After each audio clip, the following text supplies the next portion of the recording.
विद्यार्थियों, BA part second के अंतर्गत आपको उद्धव शतक के पदों की व्याख्या करवाई जा रही है।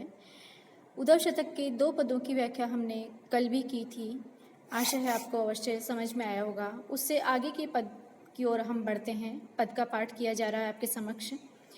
चलत न चार्यो भांति कोटिनी विचार्यो तऊ दाबी दाबी हार्यो पे न टार्यो टस्कत है परम गहीली वसुदेव देवकी की मिली चाह चिमटी हूँ न खींचो खसकत है कड़त न क्यों हाय भितके उपाय सबे धीर आग छीर हूँ न धारे धसकत है उधो ब्रजबास के बिलासनी को ध्यान धस्यो निसी दिन कांटे लो करे जो कसकत है।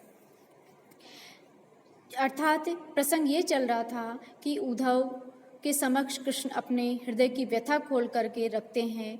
ब्रज को छोड़कर के मथुरा प्रवास के समय उनका हृदय है, उनका मन है, उनकी चेतना है समस्त, वो ब्रज की स्मृतियों में ही निरंतर डूबी रहती है और वो उस पीड़ा से पीड़ित हैं, उस बिछोह से, उस वियोग की अग्नि को वो अग्नि में जल रहे हैं, उसको झेल रहे हैं, उससे तप्त हैं, व्यथित हैं। उसी क्रम में अपने हृदय के भावों को उद्धव के समक्ष वो किस प्रकार कहते हैं कि हे उद्धव, मैं ब्रज को विसार नहीं सक रहा। वहाँ जो आनंद का समय मैंने व्यतीत किया था, उमंग और उल्लास से जो वो बालपन और किशोरी अवस्था मैंने व्यतीत की थी, और उसकी स्मृतियाँ मेरा पीछा नहीं छोड़ती हैं। अर्थात प्रस्तुत पद में कवि कहता है कि कृष्ण एक ऐसे स्थिति पर आकर खड़े हो गए हैं कि जहाँ उन्हें विरह की लपटें चहुं ओर दिखाई दे रही हैं। निसाय कृष्ण के हृदय में समाहित जो प्रेम की मधुर स्मृतियाँ हैं, वो आज उन्हें साल रही हैं, हृदय में कसक रही हैं और उनकी स्थिति बड़ी ही दयनीय सी बन गई है।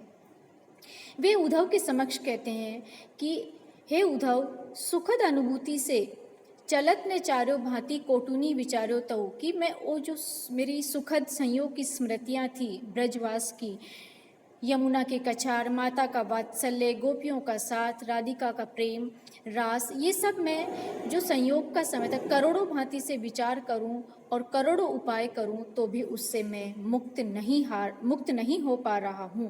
उन सुखद अनुभूतियों को मैं हृदय से निकालने में हार गया हूं। अर्थात वो स्मृतियाँ मुझ पर हावी हो रही हैं, मेरे साथ दिन रात बनी रहती हैं, निरंतर बनी रहती हैं। दाबी दाबी हार्यो पे न टार्यो टस्कत है। अर्थात मैं इन हावों को दबा दबा करके, उनका दमन कर करके मानो उन भावनाओं के समक्ष हार गया हूँ, लेकिन वे किसी भी भांति खिसकती नहीं हैं, टलती नहीं हैं। अर्थात वो स्मृतियाँ निरंतर मेरा पीछा करती रहती हैं। परम गहीली वसुदेव देवकी की मिली चाह चिमटी सो न खींचो कसहत है। वसुदेव और देवकी कृष्ण के जनक हैं, जनक जननी हैं। उनके लिए कहा जा रहा है कि यद्यपि उनकी वसुदेव और देवकी का जो मुझे स्नेह मिला है, उनकी चाह रूपी चिमटी, अर्थात जैसे चिमटे से हम किसी वस्तु को पकड़ के खींचने का प्रयास करते हैं, तो कृष्ण यहाँ पर वसुदेव और देवकी के स्नेह को कह रहे हैं कि उनकी चाह रूपी चिमटे से यदि मैं उन भावनाओं को, उन स्मृतियों को खींचने का भी प्रयास करूं, अर्थात उनके दुलार के समक्ष में उन ब्रज की स्मृतियों को गौण कर दूं या विस्मृत कर दूं, तो ये भी मैं इस पे भी सफल नहीं हो पा रहा हूं। अर्थात वो स्मृतियां वसुदेव देवकी के चाह रूपी चिमटे से भी क्षण मात्र भी, किंचित मात्र भी अपने स्थान से खिसकती नहीं। अर्थात वो बहुत गहराई तक, गहनता से प्रविष्ट हो गई हैं, बैठ गई हैं और मैं उनको निकाल नहीं पा रहा हूँ। किसी भी प्रकार वे मेरे हृदय से निकलती नहीं हैं। उनको निकाले जाने के सारे उपाय व्यर्थ हो गए हैं, विफल हो गए। क्यों न कड़ू हाय बितके उपाय सभी उपाय व्यर्थ हो गए हैं। धीर आग छीर हूँ न धारे धसकत है। अर्थात धैर्य रूपी आग, जो मेरा धैर्य है, धैर्य रूपी आग के दूध को रखने पर भी वे नहीं निकलती। अर्थात जैसे आग का दूध कम होता है, उसी भांति मेरा धैर्य है वो भी कम होता जा रहा है और मैं उन अनुभूतियों को निकाल नहीं पा रहा हूँ। हे उद्धव, उद्धव ब्रजबास के बिलासनी को ध्यान धस्यो निसी दिन कांटे लो करे जो कसकत है।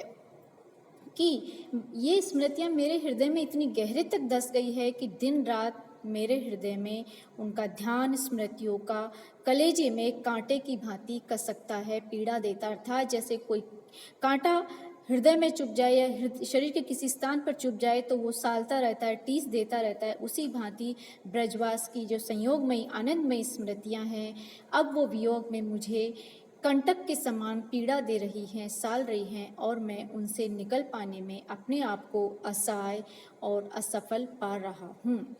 प्रस्तुत पद में कृष्ण की वियोगावस्था का मार्मिक और यथार्थ चित्रण किया गया है। यद्यपि कृष्ण ईश्वर हैं, वो विष्णु के अवतार हैं, लेकिन यहाँ उनकी हृदय की जो दशा है प्रेम से विवल हो गई है। बहुत ही स्वाभाविक चित्रण कवि के द्वारा यहाँ पर किया गया है।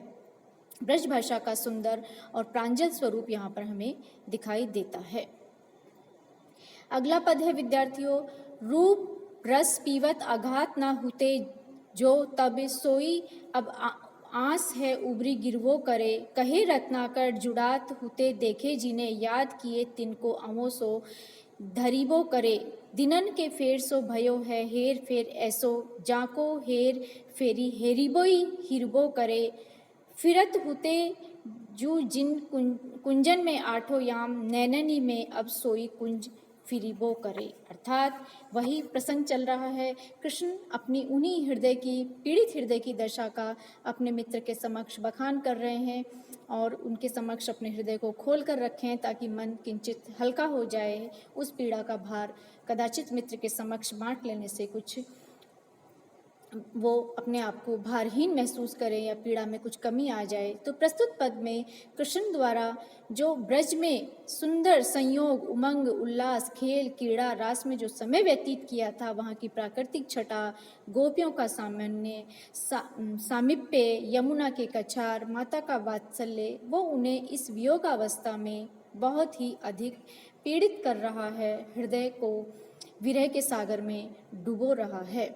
श्री कृष्ण यहाँ कह रहे हैं कि रूप रस पीवत आघात ना होते तो तब, अर्थात जब मैं ब्रज में रहा करता था, जब मेरे समीप सुंदर गोपांगनाएं थी, राधिका थी, तो उनके रूप का रस, रूप का आनंद, उनके नेत्रों के द्वारा उनका दर्शन करके मैं कभी भी तृप्त नहीं होता था। अर्थात मेरी ये आंखें हैं उस ब्रज को और गोपियों को देख करके ब्रज के रस को पी पी करके कभी तृप्त नहीं होती थी, आघाती नहीं थी। अर्थात जितना उस ब्रज से गोपियों से प्रेम किया जाए वो उतना ही अधिक इच्छा जागृत होती थी उसके सामीप्य में बनी रहने की। अब वो अखियाँ सोई अब आस है उरी भी गिरवो करे, और अब वही स्थिति, वही आंखें हैं, वो उनमें से उमड़ करके गिरिवो करे, उमड़ करके अश्रु प्रवाहित होते रहते हैं। अर्थात जो नेत्र कभी संयोग के काल में ब्रज के सौंदर्य को देख करके तृप्त ही नहीं होती थी, अर्थात निरंतर देखने की कामना या अभिलाषा में बनी रहती थी, अब उन नेत्रों में मात्र अश्रु रह गए हैं, अश्रु ही गिरा करते हैं। कहे रत्नाकर जुड़ात हुते देखे जिन्हें याद किए तिनको आवा सो घिरिबो करे। रत्नाकर कवि कहते हैं कि जिनको देख कर का हृदय निरंतर मेरा जुड़ा करता था, अर्थात हृदय मेरा उन प्राकृतिक दृश्यों को देख करके संयोग में प्रसन्न होते थे, आज उनकी मुझे निरंतर याद आती है और इन नेत्रों के समक्ष आवा, जिसमें कुम्हार के द्वारा पात्र पकाए जाते हैं मिट्टी के, उस आवा सी गर्मी और धुआं से मेरी नेत्र घिर जाते हैं, मेरा हृदय घिर जाता है। जिनको बार बार याद करने मेरे जीवन में दिनों के फेर से, दिननी के फेर से भयो है हेर फेर ऐसो, अर्थात दिन का परिवर्तन हो जाना, काल या समय के परिवर्तन होने से मेरे जीवन में ये दुखदाई और दारुणमय स्थितियाँ उत्पन्न हो गई है, वियोग उत्पन्न हो गया है, जिनको बार बार याद करने पर या ढूंढने पर भी स्वयं स्मृतियाँ भी मानो स्मृतियों को खोजती रहती हैं। फिरत हुते जिन कुंजन में आठों जाम नैननी में अब सोई कुंज फिरिबो करे, अर्थात जिन गोपांगनाओं के साथ, गोपियों के साथ, जिन कुंजों में, ब्रज की गलियों में दिन रात आठों पहर हम अटखेलियाँ का किया करते थे, रास लीलाएँ करते थे, संयोग का और प्रेम का एक आनंद उल्लास का समय हम व्यतीत किया करते थे, वही कुंज नैननी में अब सोई कुंज फिरी वो करे, मेरे नेत्रों के आगे वही कुंज अब घूमते रहते हैं। अर्थात भाव यह है कि कृष्ण अपने हृदय में स्मृतियों के आगे वो विवश हैं, समक्ष हैं, मानो हृदय की स्थितियाँ उनके नियंत्रण में ही नहीं हैं, और उस व्यथा को वो अपने मित्र के समक्ष निरपेक्ष भाव से व्यक्त करते हैं कि मेरी ये दशा हो गई है। धन्यवाद विद्यार्थियों।